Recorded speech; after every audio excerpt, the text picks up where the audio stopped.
दोस्तों, आप सभी को मेरे यूट्यूब चैनल में स्वागत है। चलिए एक कहानी शुरू करते हैं। शरारती लड़की की कहानी पार्ट 1। कहानी को शुरू से अंत तक सुनने बाद लाइक शेयर सब्सक्राइब जरूर करना। शहर में नित्य अपराधों के बढ़ते ग्राफ के मद्देनजर सुश्री दिव्या खन्ना की नियुक्ति इस शहर में की जा रही है। वे जहाँ जहाँ रही है वहाँ उनके रहते अपराधों में भारी कमी आई है। अपराधियों पर सख्ती बरतने के साथ साथ वह उन्हें सामान्य जिंदगी की ओर प्रेरित करने से भी नहीं चूकी है। इसके साथ ही वह पुलिस फोर्स को भी अपराधियों से जूझने के नए नए तरीके सीखने की ट्रेनिंग लेने के लिए भी प्रोत्साहित करती रही है। उनकी नियुक्ति की खबर से अपराधियों में अफरा तफरी मच गई है। अखबार में छपी खबर पर आकांक्षा की आंखें ठहर गई। तो क्या दिव्या का स्थानांतरण यहाँ हो रहा है?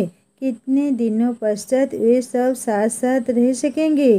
खुशी से ओतप्रोत आकांक्षा ने इस खबर की पुष्टि के लिए दिव्या के मोबाइल पर कांटेक्ट किया। The mobile you are time is out of reachable area. सुनकर लगा कि शायद वह ऐसी जगह को जहां कनेक्टिविटी न मिल पा रही हो। घर फोन किया, वहां अटेंड ने बताया कि कहीं बाहर गई है, देर रात तक लौटेंगी। बात न हो पाने पर चिंता तो हो ही जाती है, पर उसका कार्य ही ऐसा ही। अपराध और अपराधियों के बीच झूलती दिव्या कभी उन्हें स्मरण भी नहीं करती होगी। उससे संदेह था। एक बार एक हफ्ते तक उसका फोन नहीं आने पर अपने मन का संशय उसे बताया तो वह बोली थी, मम्मा ऐसा क्यों सोचती हो? मेरा जॉब ही ऐसा है। कब कहीं भी कोई घटना होने पर तुरंत जाना पड़ता है। कनेक्टिविटी मिलती है कहीं नहीं, अतः चिंता न किया करो। इस बार मंत्री जी के आगमन के कारण अति व्यस्त रही। कहीं कुछ ऐसा वैसा न हो जाए, इसके लिए व्यापक रूप से तैयारी की गई थी। बस इसी से फोन नहीं कर पाई। क्या अपनों को कोई भूल सकता है क्या? आप तो मेरी हर सांस में बसी हो माँ। आज मैं जो कुछ भी हूँ आपके ही कारण हूँ। इस बार भी बात न हो पाने के कारण चिंता तो हुई, पर कर भी क्या सकती थी। मन अनायास ही अतीत के गलियारों में विचरण करने लगा था। नन्ही दिव्या याद आई, जिसकी हर खुशी को पूरा करते हुए फूले नहीं समाते थे। शायद उनके इस अतिशय प्यार और देखभाल ने उसे जिद्दी बना दिया था। जैसे जैसे वह बड़ी होती गई उसका तुनकना और जिद बढ़ती गई। जिस बेटी को वह सहेली बनकर पालना चाहती थी, उसके लिए वह पुराने जमाने की अकाउंटेंट माँ बनकर रह गई। उसके स्कूल में कोई फंक्शन होता तो पहले ही पूछ लेती, मम्मा कौन सी साड़ी पहनकर आ रही हो। यहाँ तक कि घर में भी वह उसे टोकती रहती, कहती आप पूरे दिन ऐसे ही घूमती रहती हो। मेरी सहेलियों की मम्मियाँ कितनी टिप टॉप रहती हैं। टीवी में आप सीरियल देखती रहती हो, कम से कम उन्हीं से कुछ सीखिए। या आप टीवी की आंटियों की तरह क्यों ड्रेस नहीं पहनती हो? कितनी स्मार्ट रहती है वे। टीवी सीरियल बच्चों तो क्या, बड़ों के सिर पर चढ़कर बोल रहे हैं। पर प्रकट में बोली, बेटा जो जिंदगी आप टीवी में देख रहे हो वह वास्तविक जिंदगी से बहुत दूर है। यह सब मनोरंजन या ग्लैमर की दृष्टि से भले ठीक हो, पर वास्तविक जीवन में इसे अपनाया नहीं जा सकता।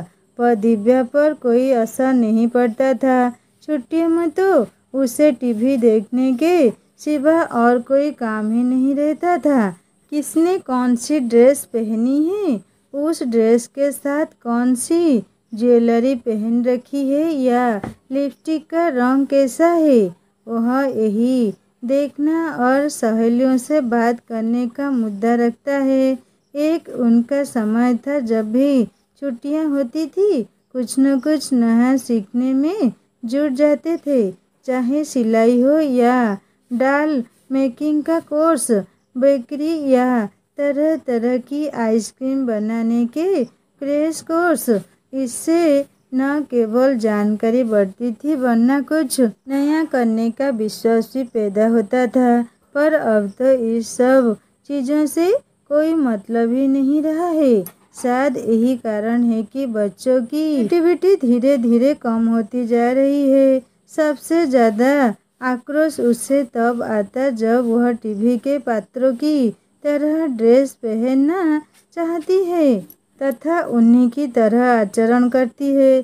स्टेप वाले टॉप जब तक वह छोटी थी तब तक तो ठीक लगते थे, लेकिन किशोर होती लड़की अगर एकदम फिट कपड़े पहनना चाहे तो अनायास ही दूसरों को अपनी ओर आकर्षित कर लेती है, ऐसा उसका मानना था। पर वह समझने को तैयार ही नहीं थी।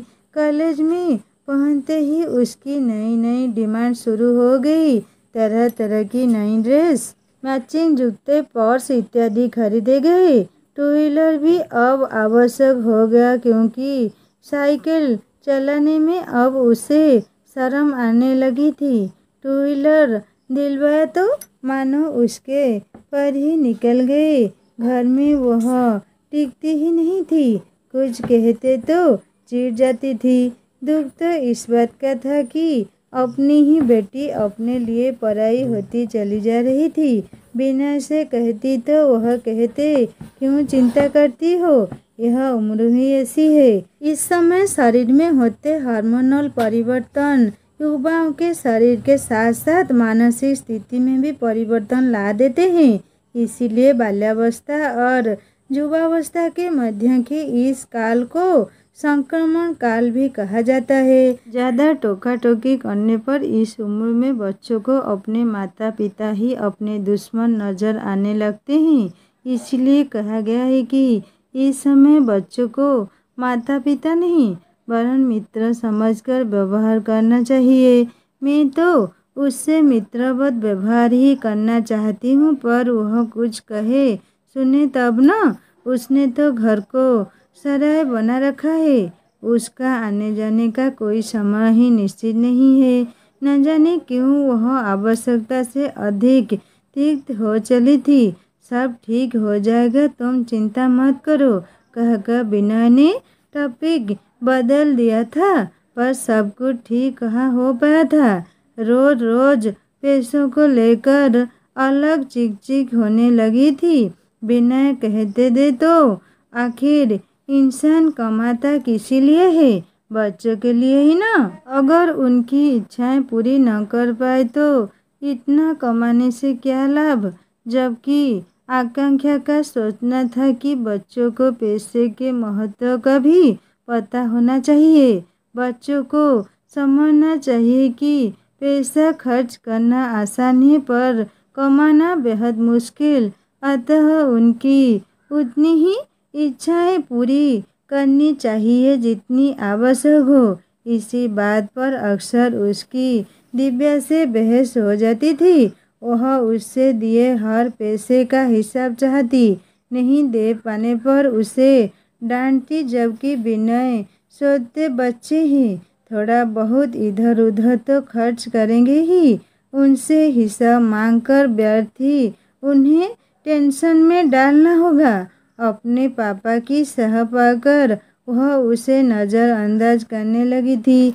एक दिन शाम को दिव्या तैयार होकर बोली, मम्मा आज मेरी दोस्त की बर्थडे है, हमें वह होटल में ट्रीट दे रही है, आने में शायद देर हो जाए।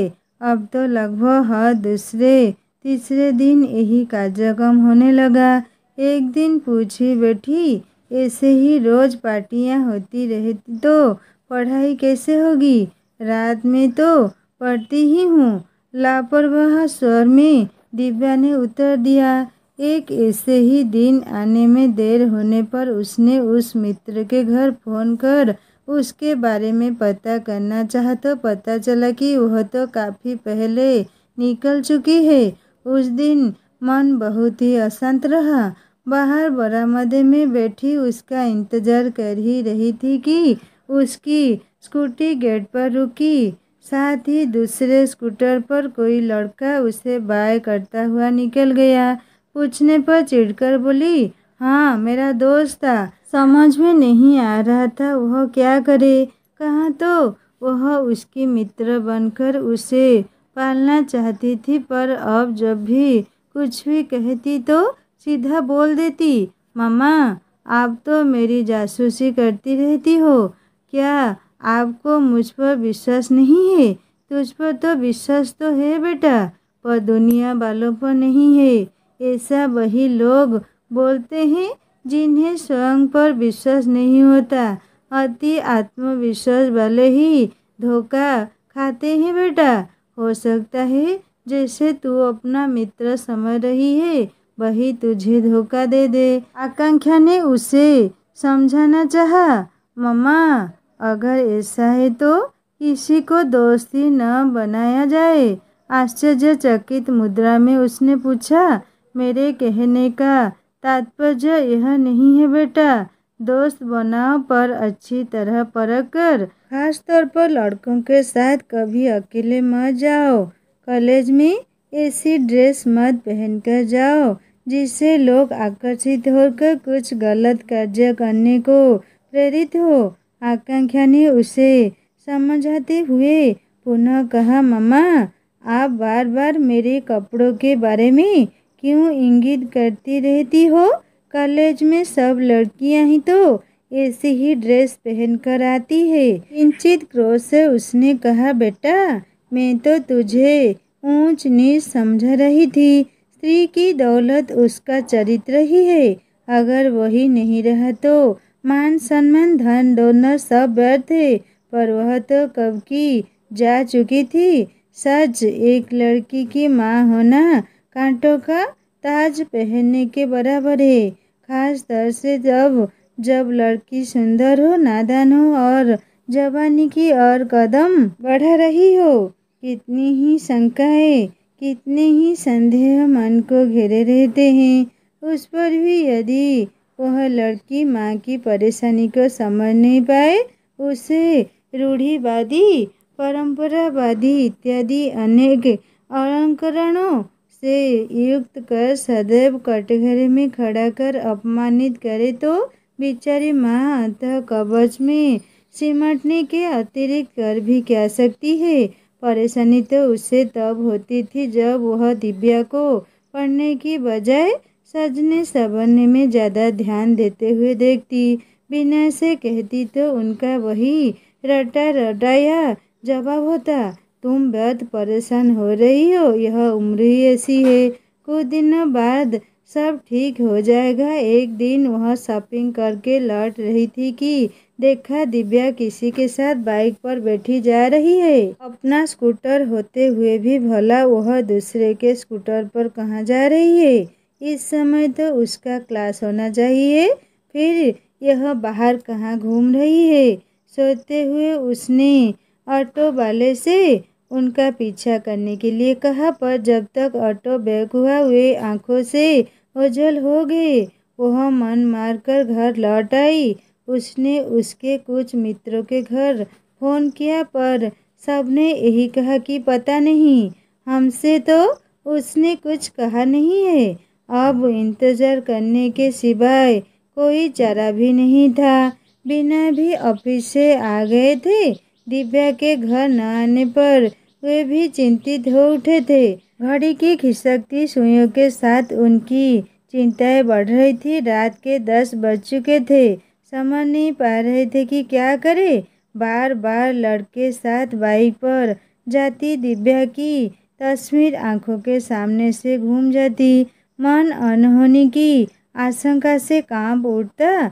उसकी कोई सूचना न पाकर सोचा जाकर पुलिस में कंप्लेन करे। वे निकलने ही वाले थे कि फोन की घंटी बज उठी। बिना ने फोन उठाया, शायद आप उस लड़की के पिता हैं जिसे मैंने अभी शिवा नर्सिंग होम में भर्ती करवाया है, उसके बैग से प्राप्त मोबाइल से आपका नंबर पाकर फ़ोन कर रहा हूँ। उसकी हालत अच्छी नहीं है, आप शीघ्र आ जाइए। किसी आदमी का स्वर था। विनय ने तुरंत गाड़ी निकाली तथा शिवा नर्सिंग होम की ओर चल पड़े। मन में तरह तरह के विचार आ रहे थे। क्या दिव्या का एक्सीडेंट हो गया है? पता नहीं कितनी चोटें आई होंगी। कितनी बार कहा है स्कूटर धीरे चलाया करो, पर मानती ही नहीं है। स्कूटी हवा की तरह चलाती है। अगर कुछ कहो तो कहेगी धीरे ही चलाना है तो साइकिल पर न जाओ। वास्तव में नई पीढ़ी को समझना बेहद ही मुश्किल है। वह अपने ही दिमाग से सोचना और करना चाहती है, पर इसमें उसका भी क्या दोष। वह भी तो उसकी उम्र में ऐसा ही सोचा और किया करती थी। अस्पताल में घूमते ही सामने से एक आदमी आता मिला। बोला, क्या आप लोग वही हैं जिन्हें मैंने फ़ोन किया था? हाँ, पर उसे हुआ क्या है? दोस्तों, कहानी को आगे सुनेंगे दूसरे भाग में। कहानी कैसा लगा मुझे कमेंट करके बताएगा, और अच्छी लगी तो सब्सक्राइब करके बेल आइकन दबा देना।